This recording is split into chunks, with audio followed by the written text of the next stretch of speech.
Dear students, welcome to e-content developed on sessions 31, 32 and 33 compulsory foundation course in English first BCom first semester of Mangalore University.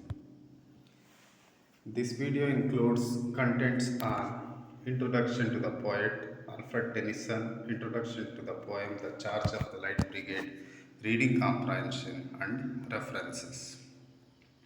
Learning objectives of these sessions. After the completion of these sessions, students will be able to comprehend poet's life and career. They will understand introduction of the poem. They will be able to read the poem with proper rhythm, pass and intonation. Students will be able to appreciate the bravery of the soldiers. Outcomes of these sessions. Students will understand the introduction of the poem and poet. Students will be able to appreciate the way the poet celebrates the heroism of the British cavalry. They will be able to analyze the poem in their own sentences. Introduction to the poet Alfred Tennyson. Alfred Tennyson was one of the famous poets of England. He was born on 6 August 1809 at Somersby, Lincolnshire, England, the third surviving son of the nectar George Tennyson. He was educated partly by his father and at a famous grammar school at Louth. He wrote famous poems and received many awards during his lifetime.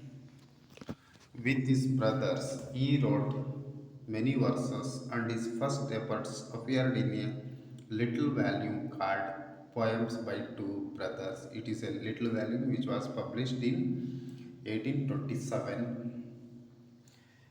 In 1829, Tennyson won the Chancellor Prize for Poetry for his poem Timbuktu. The year 1850 is the very important year for Tennyson's life because he was appointed as a poet laureate of England. Tennyson's major poems. He has written many poems. Among those poems, some of his important poems were Timbuktu, Ulysses, The Lotus Eaters, Break, Break, Break, poems chiefly lyrical, In Memoriam, Lady of Shalott, Idylls of the King. These are his major poems.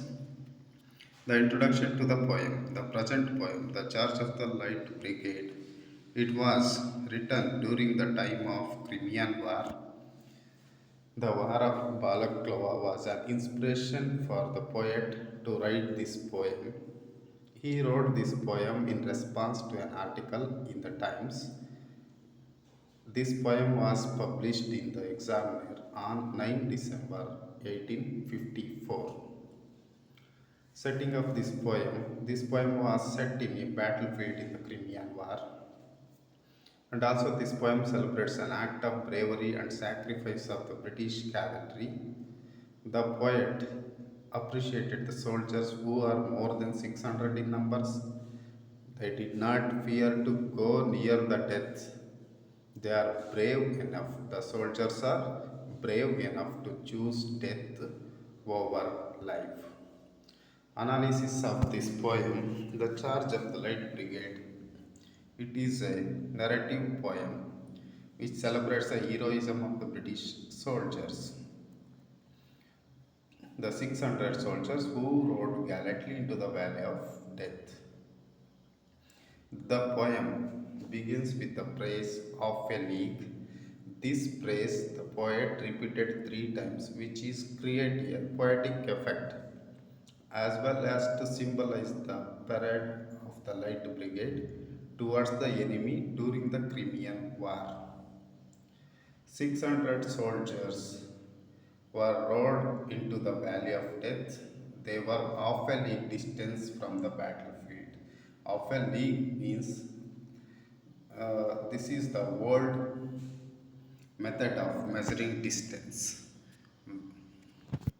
The soldiers were commanded to march towards the enemy country, which was probably 1.5 miles ahead. They were 600 in numbers, and according to the poet, they were marching in the valley of death. The value of death. Poet uses the phrase valley of death to show that they were soon going to be killed. When they received order from the higher authority, they moved forward into the valley of death. Here, in this context, the valley of death symbolizing the battlefield, the poet uses anaphoras from beginning to end of this poem. Anaphora means the words repeat at the beginning of successive clauses or phrases or sentences. For example, awfully, Canaan, there's not, etc. These are the examples for the anaphoras which used poet in this poem. Then, in the second stanza, begins with the command of their leader, forward the light brigade. This is how the second stanza begins. The poet wonders whether any soldiers of the brigade frightened because of the fatal danger ahead and answer himself that they did not know which the fear is. Not a single soldier was discouraged or distressed by the command to charge. They moved forward even though they knew that there was a miscommunication by the commander.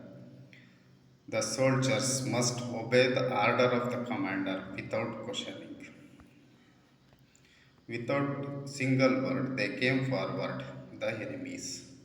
All these 600 soldiers were attacked by the gunshots and blasts in front and both the sides of them. Yet they rode courageously into the battlefield and fought very bravely. In this poem, the poet describes the scene where they are surrounded by their enemies. The poet explains their positions by saying Canaan to right of them, Canaan to left of them, Canaan in front of them. That is, there were cannons of the enemies which were ready to kill these 600 soldiers. In the fourth stanza, the poet describes how the soldier fought against the Russians. The soldiers struck the enemy gunners with their bare swords. In this poem, soldiers took out their saber bears, that is sword. Saber bear means that is the swords to fight the enemies. In spite of having swords, they fought with the gunners bravely and killed them. The charged at the enemy army while the rest of the world looked in wonder. They rode into the cannon, smoke and broke through the enemy's line. These 600 brave soldiers, they rode into the cannons, smoke and broke through the enemy lines, and they destroyed their Cossacks and Russian enemies. Finally, these 600 soldiers, they successfully fought against Russian. Only few soldiers made their journey way into life, yet at the end they won. Most of the soldiers, they lost their life in the battlefield. Only few soldiers were return back from the battlefield. In the fifth stanza, three are repeated again to describe the war zone in which they were trapped. Like this, cannon behind and on both the sides of the soldiers now attacked them with shots and shells. The brigade came back from the mouth of well. Soldiers and horses collapsed, and only few remained to make the backward journey. Most of the soldiers were lost their lives in the battlefield. At the end, in the final stanza, poet appreciate the heroic deeds of the soldiers. According to the poet, their heroic action would be immortal in the history of England. Then the poet upheld the importance of sacrifice of the soldiers.